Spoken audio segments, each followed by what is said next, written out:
అందరికీ వందనాలండి. అందరూ బాగున్నారు అనుకుంటున్నాను. ఇప్పటివరకు మనం దినవృత్తాంతాల 2వ గ్రంథం 1 నుంచి 7 అధ్యాయాలు చదువుకున్నాం. ఈ 7 అధ్యాయాల్లో కూడా సొలొమోను రాజు కావడం, రాజైన తర్వాత సొలొమోను యెరూషలేము దేవాలయాన్ని నిర్మించడం, ఆ దేవాలయాన్ని ప్రతిష్ఠించడం, అక్కడ సొలొమోను చేసిన ప్రార్థన, ఇవన్నీ కూడా మనం చదువుకుంటూ వచ్చాం. ఈరోజు మనం దినవృత్తాంతాల 2వ గ్రంథం 8వ అధ్యాయం నుండి చదువుకుంటూ వెళ్దాం.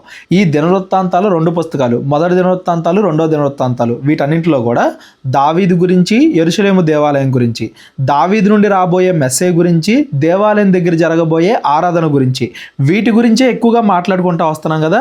ఈ 8వ అధ్యాయం నుండి దావీదు యొక్క సంతానం, దావీదు నుండి ఏ ఏ రాజులు వచ్చారు, వాళ్ళ పరిపాలన ఎంతవరకు సాగింది, వాళ్ళు ఎలా ఉన్నారు ఏంటి అని దావీదు యొక్క సంతానం గురించి, దావీదు యొక్క వారసుల గురించి మనం చదువుకుంటాం.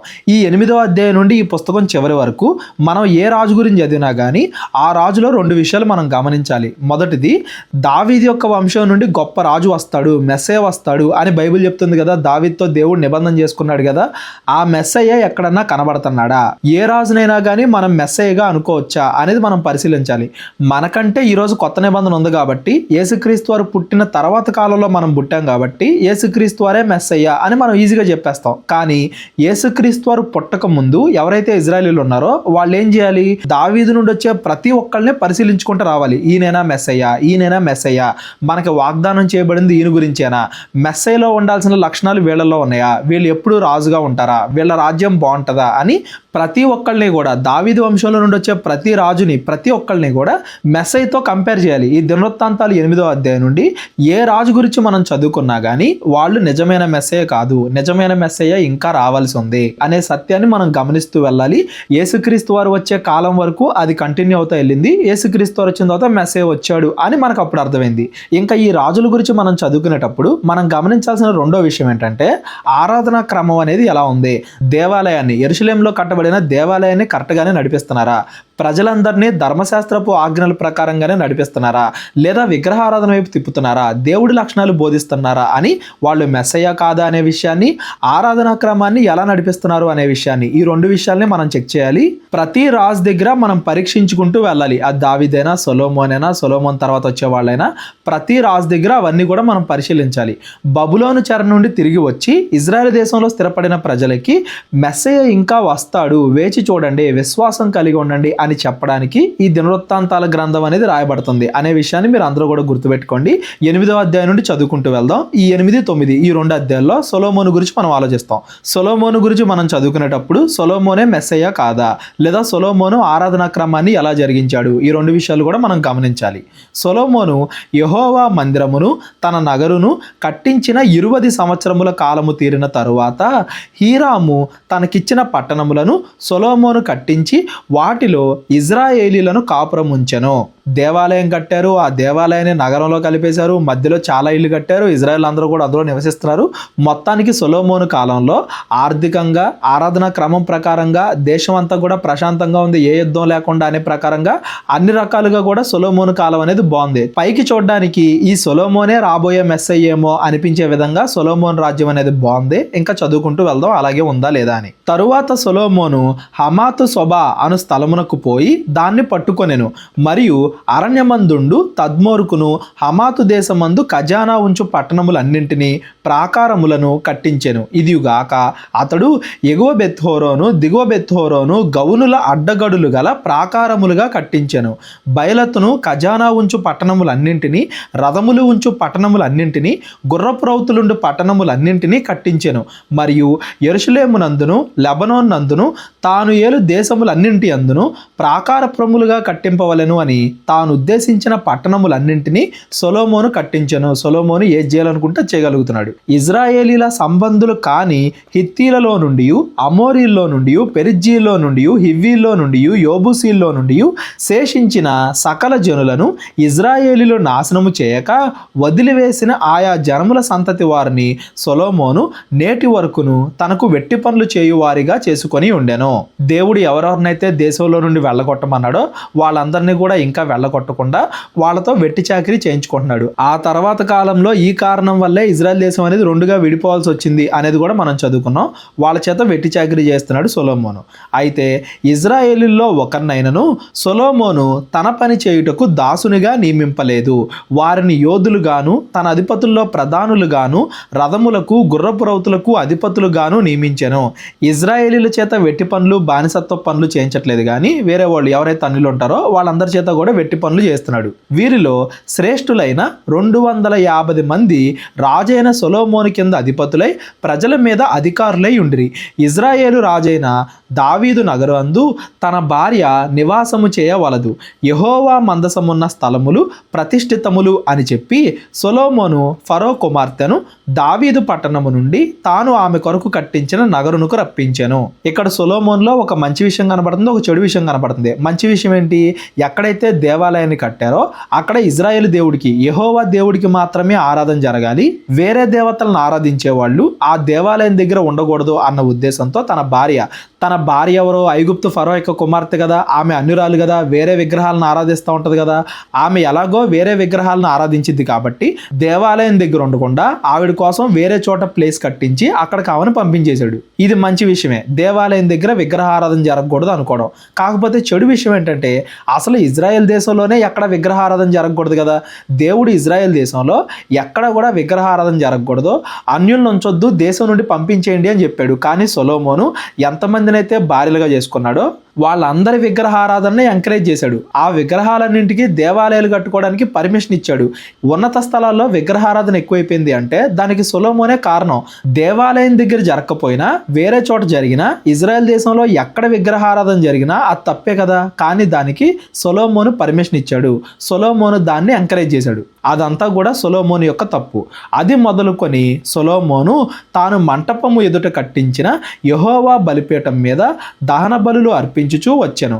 అతడు అనుదిన నిర్ణయము చొప్పున మోషే ఇచ్చిన ఆజ్ఞను బట్టి విశ్రాంతి దినముల యందును అమావాస్యల యందును నియామక కాలముల యందును సంవత్సరమునకు ముమ్మారు జరుగు పండగల యందును అనగా పులియని రొట్టెల పండుగ యందును వారముల పండగ యందును పర్ణశాలల పండగ యందును యెహోవాకు దహన బలులు అర్పించుచూ వచ్చాను. అక్కడ ఏమేం చేయాలి? యెరూషలేము దేవాలయంలో లేదా ప్రత్యక్ష గుడారం దగ్గర ఈ పండగలన్నీ ఏంటి, ఆ పండగలు ఎలా ఆచరించాలి, దేవుడు ఎందుకు పెట్టాడు, ఇవన్నీ కూడా నిర్గమకాండం లేవీకాండంలో చదువుకున్నాం కదా. దేవాలయం దగ్గర అయితే ఇవన్నీ కూడా బాగానే జరుగుతున్నాయి అని దాని అర్థం. అతడు తన తండ్రి అయిన దావీదు చేసిన నిర్ణయమును బట్టి వారి వారి సేవా ధర్మములను జరుపుకొనుటకై వారి వారి వంతుల చొప్పున యాజకులను వారి సేవకును కట్టడను బట్టి అనుదినమున యాజకుల సముఖమున స్తుతి చేయుటకును ఉపచారముగా ఉండుటకును వంతుల చొప్పున లేవీలను ద్వారములన్నింటి దగ్గర కావలి ఉండుటకై వారి వారి వంతుల చొప్పున ద్వారపాలకులను నియమించెను. దైవజనుడైన దావీదు అలాగే ఆజ్ఞ ఇచ్చి ఉండెను. మనం మొదటి దినవృత్తాంతాల గ్రంథంలో చదువుకున్నాం కదా. 12 వంతులు 24 వంతులు చొప్పున వారందరికీ కూడా పనిని డివైడ్ చేశారు. దాని ప్రకారంగా వాళ్ళందరూ కూడా పని చేస్తారు అని మనం మొదటి దినవృత్తాంతాల గ్రంథంలో చదువుకున్నాం కదా. అదంతా కూడా ఆచరించేలాగా సొలొమోను ఇక్కడ నిర్ణయాలు తీసుకుంటున్నాడు. వాళ్ళందరూ కూడా ఆచరించేలాగా చేస్తున్నాడు. ఏ విషయమును గూర్చియే గాని బొక్కసమును గూర్చియే గాని రాజు యాజకులకును లేవీలకును చేసి ఉన్న నిర్ణయమును బట్టి వారు సమస్తమును జరిపించుచూ వచ్చిరి. ఒక షెడ్యూల్, ఒక పద్ధతి ప్రకారంగా అన్నీ కూడా జరిగించుకుంటూ వచ్చారు. యెహోవా మందిరమునకు పునాది వేసిన దినం మొదలుకొని అది సంపూర్ణమగు వరకు సొలొమోను పని అంతయు చేయించెను. అప్పుడు యెహోవా మందిరము సమాప్తి ఆయను. యెహోవా మందిరాన్ని కట్టడం అయిపోయింది, ప్రతిష్ఠించడం అయిపోయింది. అక్కడ ఎవరెవరు ఏ ఏ వంతుల కింద ఎప్పుడెప్పుడు పని చేయాలని వాళ్ళకి పని అప్పచెప్పడం అయిపోయింది. అంతా కూడా షెడ్యూల్ ప్రకారంగా, పద్ధతి ప్రకారంగా, ప్రణాళిక ప్రకారంగా నడుస్తుంది. మొత్తం దేవాలయానికి సంబంధించిన పని అంతా కూడా సమాప్తం అయిపోయింది. సొలొమోను ఎదోము దేశం యొక్క సముద్రపు దరినున్న ఎసోన్గెబెరునకును ఏలతునకును పోగా హీరాము తన పనివారి ద్వారా ఓడ నడుపుటయందు యుక్తిగల పనివారిని పంపెను. వీరు సొలొమోను పనివారితో కూడా ఓఫీర్నకు పోయి అక్కడి నుండి 900 మణుగుల బంగారమును ఎక్కించుకొని రాజైన సొలొమోను వద్దకు తీసుకొని వచ్చిరి. ఆ హీరాముతో మాత్రం ఒప్పందాలు బాగానే జరుగుతున్నాయి. రాజుల గ్రంథంలో అయితే మనం ఇంకా డీటెయిల్గా చదువుకున్నాం. సొలొమోనుకి హీరాము ఏమి ఇచ్చాడు, హీరాముకు సొలొమోను ఏమి ఇచ్చాడు, అలాగే వీళ్ళిద్దరి మధ్య ఒప్పందాలు మాత్రం బాగానే జరుగుతున్నాయి. దినవృత్తాంతాల 2వ గ్రంథం 9వ అధ్యాయం. షేబా దేశపు రాణి సొలొమోనును గూర్చిన ప్రసిద్ధిని వినినప్పుడు గూఢమైన ప్రశ్నల చేత సొదొమోనును శోధింపవలెను అని కోరి మిక్కిలి గొప్ప పరివారమును వెంటబెట్టుకొని గంధవర్గములను విస్తారమైన బంగారును రత్నములను ఒంటెల మీద ఎక్కించుకొని యెరూషలేమునకు వచ్చెను. ప్రస్తుతానికి ఇది అరబ్ దేశాలు, యమన్ అవన్నీ కూడా ఉంటాయి కదా, అక్కడ ఉండే ప్రాంతం అనమాట. అక్కడ నుండి ఎంతో దూరంగా ఉన్న యెరూషలేముకు వస్తుంది. వేరే సైనికులు కూడా పంపించడం కాదు, తన దగ్గర ఉండే ముఖ్యమైన వాళ్ళని పంపించడం కూడా కాదు, తానే డైరెక్ట్గా వస్తుంది సొలొమోన్తో మాట్లాడడానికి. ఎందుకు? సొలొమోన్ యొక్క కీర్తి అనేది, సొలొమోన్ యొక్క జ్ఞానం అనేది అప్పటికే ప్రపంచమంతా కూడా విస్తరించింది. సొలొమోను పక్షుల గురించి, మొక్కల గురించి, జంతువుల గురించి అనేక పుస్తకాలు రాశాడు. ఆయన జ్ఞానం అంతగా విస్తరించింది. ఇవన్నీ కూడా మనం చదువుకున్నాం కదా రాజుల గ్రంథాల్లో. అవన్నీ కూడా నిజమేనా కాదా? అదేంటి, వీళ్ళ దేవుడు ఎంత గొప్పవాడా, సొలొమోనికి అంత జ్ఞానాన్ని ఇచ్చాడా, అసలేంటో కనుక్కుందాం, ఇది నిజమేనా కాదా అని తానే డైరెక్ట్గా పరిశీలించడానికి, అనేక ప్రశ్నలు అడిగి పరిశీలించడానికి సొలొమోన్ దగ్గరికి వస్తుంది. ఆమె సొలొమోన్ వద్దకు వచ్చి తన మనసులోని విషయములన్నింటి గురించి అతనితో మాట్లాడెను. సొలొమోను ఆమె ప్రశ్నలన్నీ ఆమెకు విడదీసి చెప్పెను. సొలొమోను ఆమెకు ప్రత్యుత్తరము చెప్పలేని మరుగైన మాట ఏదియూ లేకపోయెను. ఆమెకున్న క్వశ్చన్లన్నీ అడిగింది, ఎంతగానో పరీక్షించింది. అయినా కానీ సొలొమోను అన్నిటికీ ఆన్సర్ చెప్పాడు. మీరు గమనించండి, సొలొమోన్ ఇక్కడ ఆన్సర్ చెప్పిన ప్రతిసారి కూడా నీకింత జ్ఞానం ఎక్కడిది అంటే నా దేవుడు ఇచ్చాడు అని చెప్తాడు సొలొమోను. అంటే షేబా దేశపు రాణి సొలొమోను దగ్గరికి వచ్చి సొలొమోను జ్ఞానాన్ని బట్టి నిజమైన దేవుణ్ణి తెలుసుకుంటుంది. యేసుక్రీస్తు వారు కొత్త నిబంధనలో ఈ షేబా దేశపు రాణి గురించి కూడా చెప్తారు. సొలొమోను దగ్గర జ్ఞానం ఉంది అని చెప్పి అన్యురాలైన ఎక్కడో షేబా దేశపు రాణి సొలొమోన్ దగ్గరికి వచ్చి దేవుణ్ణి తెలుసుకుంది కదా. అలాగే ఎంతో మంది దేవుణ్ణి ఎరుగని వారు అన్యులు నా జ్ఞానాన్ని బట్టి, అంటే యేసుక్రీస్తుని బట్టి దేవుడికి దగ్గర అవుతారు. అన్యులు యేసుక్రీస్తు వారు మాటలను బట్టి, ఆ మాటల్లో ఉన్న జ్ఞానాన్ని బట్టి దేవుడికి దగ్గర అవుతారు అని యేసుక్రీస్తు వారు చెప్పడం కూడా మనం గమనించవచ్చు. అంటే దాని ఉద్దేశం ఏంటంటే మనం ప్రతి దాన్ని కూడా పరిశీలించాలి. మనందరం కూడా ఒకప్పుడు అన్యులమే కదా. అన్యులు అంటే దేవుణ్ణి ఎరుగని వారు. దేవుణ్ణి మనం ఎలా తెలుసుకోవాలి? అనేక ప్రశ్నలు అడిగి ప్రతి దానికి కూడా సమాధానాన్ని తెలుసుకొని నిజమైన దేవుడిని నమ్ముకోవాలి. ఏదో గుడ్డిగా నమ్ముకోకూడదు. దేవుడే చెప్తాడు కదా, ప్రతి దాన్ని కూడా రుచి చూసి తెలుసుకోండి, పరీక్షించండి. ఇది దేనికోసం, ఇది దేనికోసం, దేవుడు ఎందుకు చేశాడు, పరలోకాన్ని ఎందుకు చేశాడు, భూమిని ఎందుకు చేశాడు, భూమి మీద మనుషుల్ని ఎందుకు చేశాడు, వాళ్ళకి శరీరాన్ని ఎందుకు ఇచ్చాడు, అపవాదిని ఎందుకు చేశాడు, నరకం ఎందుకు, ప్రతిదీ కూడా మనం పరిశీలించి ప్రతిదానికి కూడా మనం సమాధానాన్ని తెలుసుకొని ఆ యేసుక్రీస్తు వారు చెప్పిన మాటలను బట్టి, బైబిల్ని బట్టి మనం యేసుక్రీస్తు వారిని నమ్మాలి. అలా ఒకవేళ మన విశ్వాసం లేకపోతే ఊరికే మనం మరలా పాపలో పడిపోయే అవకాశం ఉంటుంది. ఏదైనా మిరాకిల్ చూసో, లేదా ఏదైనా గుడ్డిగా నమ్మేసో, లేదా మా పేరెంట్స్ క్రిస్టియన్స్ కాబట్టి అన్నట్టు గుడ్డిగా నమ్మితేనో అలా ఏమవుద్దంటే దేవుడి మీద అపనమ్మకం వస్తుంది. అపవాది వేరే రకంగా మనకి భ్రమ కలిగించినప్పుడు మనం దేవుడి నుండి వెళ్ళిపోయే అవకాశాలు ఉంటాయి. కాబట్టి ఈ షేబా దేశపు రాణి అన్ని రకాలుగా పరీక్షించి ఆ తర్వాత ఎలా అయితే దేవుడిని నమ్ముతుందో మనం కూడా అలాగే దేవుడి గురించి పూర్తిగా తెలుసుకోవాలి. దేవుడి దగ్గర సమాధానం లేని ప్రశ్నే ఉండదు అనేది మనం గమనించాలి. షేబా దేశపు రాణి సొలొమోను కలిగిన జ్ఞానమును, అతడు కట్టించిన నగరును, అతడి బల్ల మీది భోజన పదార్థములను, అతడి సేవకులు కూర్చుండుటను, అతని ఉపచారులు కనిపెట్టుటను, వారి వస్త్రములను, అతనికి గిన్నెలను అందించు వారి వస్త్రములను, యెహోవా మందిరమందు అతడు అర్పించు దహన బలులను చూచినప్పుడు ఆమె విస్మయం ఉంది. రాజుతో ఇట్లా నేను ప్రతిదీ కూడా గమనించింది. వాళ్ళు ఎటువంటి డ్రెస్ వేసుకుంటున్నారు, ఎలా కూర్చుంటున్నారు, ఎలా తింటున్నారు, ప్రతిదీ కూడా దగ్గరుండి గమనించింది. అప్పుడు మాట్లాడుతుంది. ఏమని మాట్లాడుతుంది? నీ కార్యములను గూర్చియు జ్ఞానమును గూర్చియు నేను నా దేశమందు వినిన వర్తమానము నిజ వర్తమానమే, కానీ నేను వచ్చి దాన్ని కన్నులారా చూచు వరకు వారి మాటలను నమ్మకయుంటిని. నీ గురించి ఎంతోమంది చెప్పారు, నేను ఎవరిని కూడా నమ్మల, అదంతా కూడా ఇక్కడికి వచ్చి చూశాకే నాకు తెలిసింది. నీ అధిక జ్ఞానమును గూర్చి సగమైనను వారు నాకు తెలపలేదు. ఒకసారి వచ్చి చూశాక వాళ్ళు చెప్పిందంతా కూడా ఇంకా చాలా తక్కువే అన్నట్టుగా నాకు తెలిసింది. నిన్ను గూర్చి నేను వినిన దానికంటే నీ కీర్తి ఎంతో హెచ్చుగా ఉన్నది. నీ సేవకుల భాగ్యము మంచిది. ఎల్లప్పుడూ నీ సముఖమున నిలిచి నీ జ్ఞాన సంభాషణ వినుచుండు నీ సేవకులైన వీరి భాగ్యము మంచిది. నీ దేవుడైన యెహోవా సన్నిధిని నీవు రాజువై ఆయన సింహాసనం మీద ఆసీనుడివై ఉండునట్లు నీ యందు అనుగ్రహం చూపించినందుకు నీ దేవుడైన యెహోవాకు స్తోత్రములు కలుగునుగాక. ఇజ్రాయేలీలను నిత్యము స్థిరపరచవలెను అన్న దయాలోచన నీ దేవునికి కలిగి ఉన్నందున నీతి న్యాయములను జరిగించుటకై ఆయన నిన్ను వారి మీద రాజుగా నియమించెను అని చెప్పెను. సొలొమోను చూసి, సొలొమోనుకున్న జ్ఞానాన్ని చూసి దేవుణ్ణి కీర్తిస్తుంది. అలాగే ఈరోజు క్రైస్తవులు అని పేరు పెట్టుకున్న మన మాటలను చూసి, మన యొక్క జ్ఞానాన్ని చూసి, మన యొక్క ప్రవర్తనని చూసి దేవుణ్ణి మహింపరిచే విధంగా మనం బ్రతకాలి. సొలొమోను దగ్గర ఉండే వాళ్ళందరూ కూడా అదృష్టవంతులు, వాళ్ళు ఎంతో భాగ్యం చేసుకున్నారని మాట్లాడుతుంది చూడండి. ఎందుకు?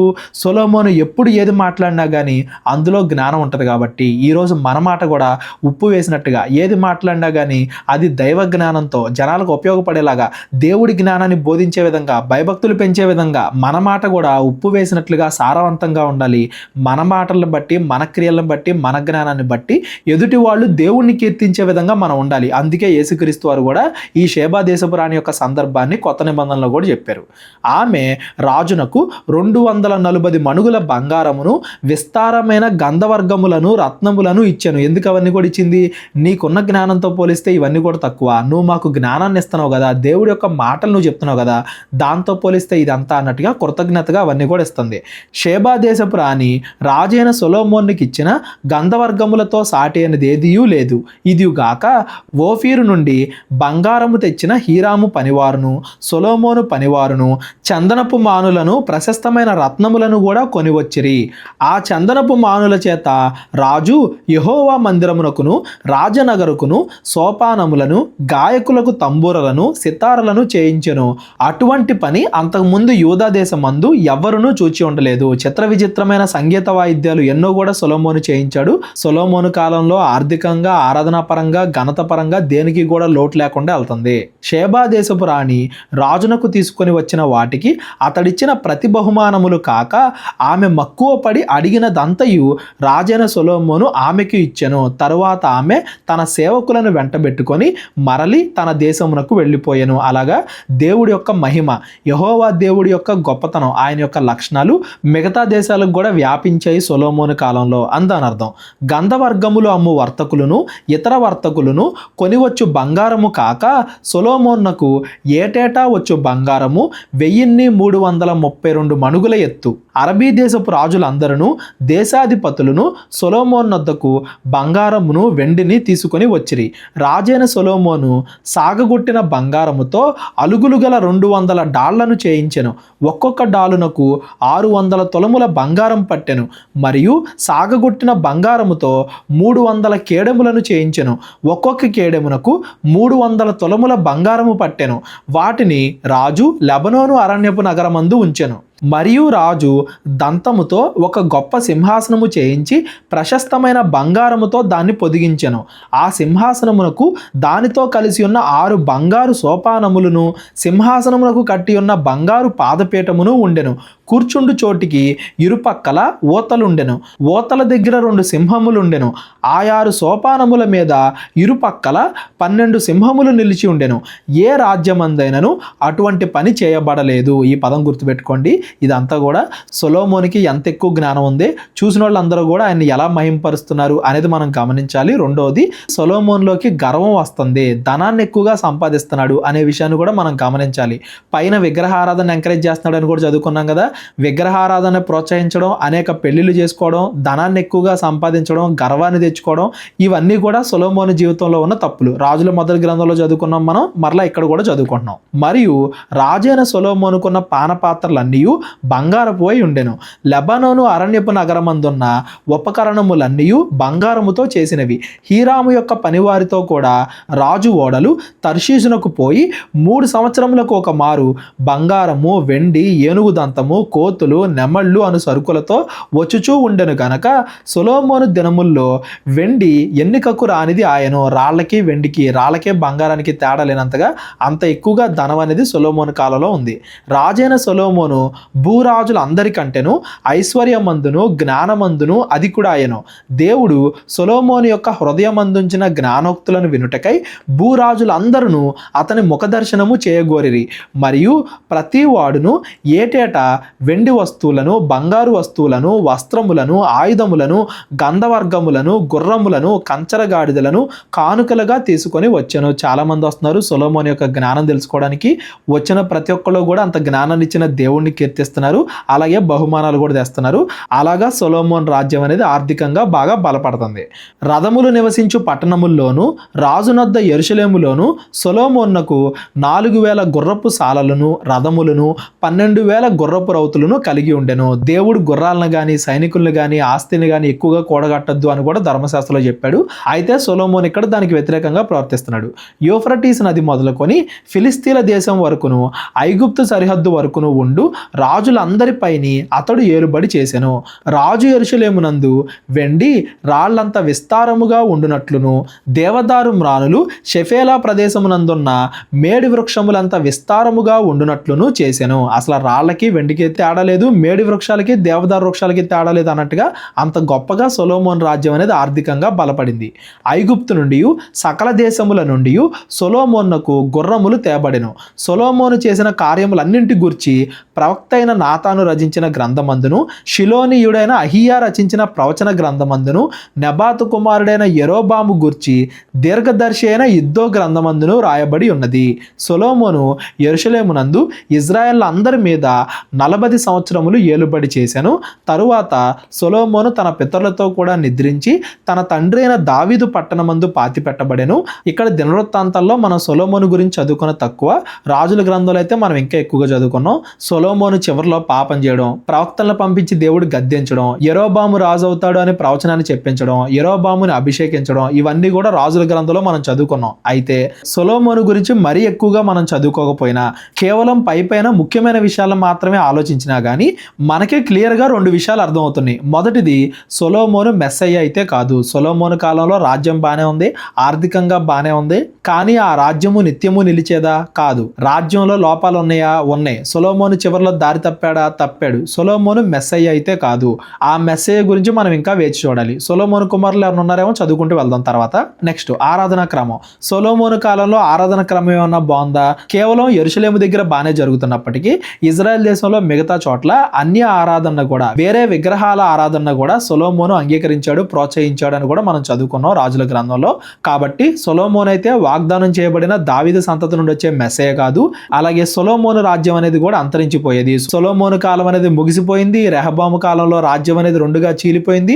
రాజ్యం కూడా నిరంతరం నిలిచేది కాదు. సొలొమోను నిరంతర రాజు కాదు, సొలొమోను రాజ్యం నిరంతర రాజ్యం కాదు అనేది మనం గమనించాలి.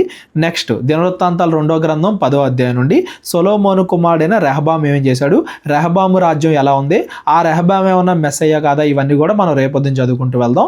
ఈ రోజు చదువుకున్న 8, 9 ఈ 2 అధ్యాయాల్లో కూడా సొలొమోను యొక్క జ్ఞానం, సొలొమోను ద్వారా మనం ఏమేమి నేర్చుకోవాలి, సొలొమోను రాబోయే మెస్సయ్య కాదు, సొలొమోను రాజ్యం నిరంతర రాజ్యం కాదు అనే విషయాలు మనం నేర్చుకున్నాం. రేపటి నుండి మరిన్ని విషయాలు 10వ అధ్యాయం నుండి మనం చదువుకుంటూ వెళ్దాం. ఈ రోజు వరకు చదువుకున్న దాంట్లో ఎవరికైనా ఏమైనా డౌట్స్ ఉంటే డిస్క్రిప్షన్లో నా నెంబర్ ఉంటుంది, కాల్ కానీ వాట్సాప్ కానీ చేయండి. అందరికీ వందనాలు. దేవుడు మిమ్మల్ని అందరినీ కూడా దీవించి ఆశీర్వదించును గాక. అందరికీ వందనాలండి. కేవలం 30 వీడియోస్లో బైబిల్ నేర్చుకోండి అనే ఎంతో విలువైన ఈ కోర్స్ జస్ట్ ₹1 మీకు కావాలి అంటే మీ పేరు, మీ ఊరు ఈ నెంబర్కి వాట్సాప్ చేయండి. ఈ కోర్సులో ఏ విషయాలు ఉంటాయో ముందుగానే తెలుసుకోవడానికి ఈ వీడియో పాస్ చేసి టాపిక్స్ అన్నీ చదువుకోండి. క్రైస్తవులందరూ ఈ బైబిల్ కోర్స్ వినాలి అని మేము కోరుకుంటున్నాం. అందరినీ దేవుడు దీవించును గాక. ఆమెన్.